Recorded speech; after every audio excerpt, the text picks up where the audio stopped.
As we continue to talk about Jesus, we were talking about the four Gospels. And actually, gospel word means good news. That's the essential meaning of the word.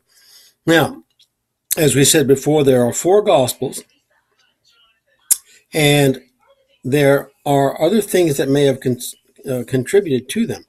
Now, for example, as we said, mostly oral tradition. And what we have found was that many of those who heard the oral tradition would take notes when they were listening to it. So that was the beginning of the writing, which then would be taken up by others and put together in a certain way. Now, each one, Matthew, Mark, Luke, and John, wrote different kinds of gospel, different things in their gospel. So you will find in the harmony of the gospels, many of them are very similar. In fact, Matthew, Mark, and Luke are called the synoptic gospels. What that means is that they have basically the same stories, the same order of everything that happened, and sometimes the very same words. So that means they have the same viewpoint, synoptic, the way of seeing things and of reporting about them. Whereas John is altogether different from those three in many ways. Gospel of John is something to be thought about all by itself. Now, there is another idea here too. It appears from all that has been understood is that Mark, of Matthew, Mark, Luke, and John, that Mark was the first gospel to be written. It's the shortest of all the gospels in the Bible. And it's about the adult ministry of Jesus. It doesn't have anything to do with his birth or anything like that. It has much to do also with John the Baptist and his role in Jesus' life. But also one of the main issues has to do with the fulfillment of Old Testament prophecies. Therefore, it is thought that Mark wrote his gospel for Greeks and Gentiles because he is so careful to give them a history of the Old Testament, which if they were Jewish, would know already.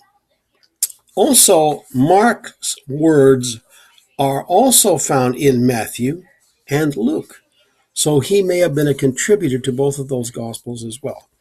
Now, there was another idea that there's a Q source. Now, the word Q just means a source.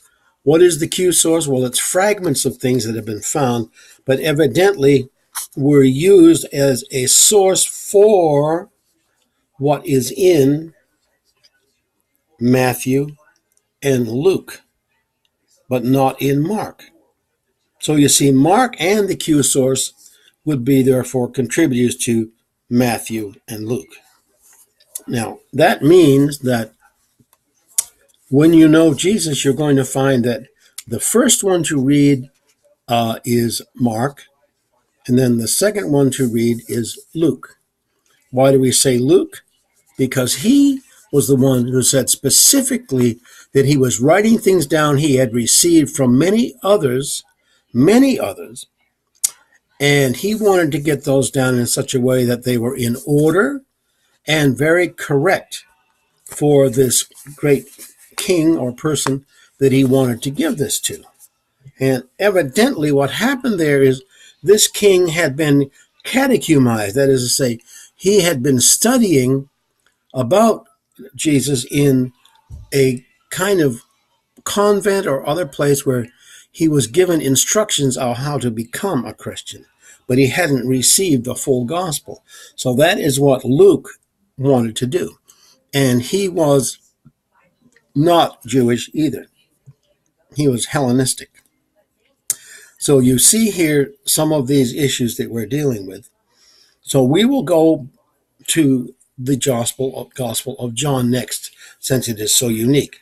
But you see, the Gospels themselves are intertwined in many ways.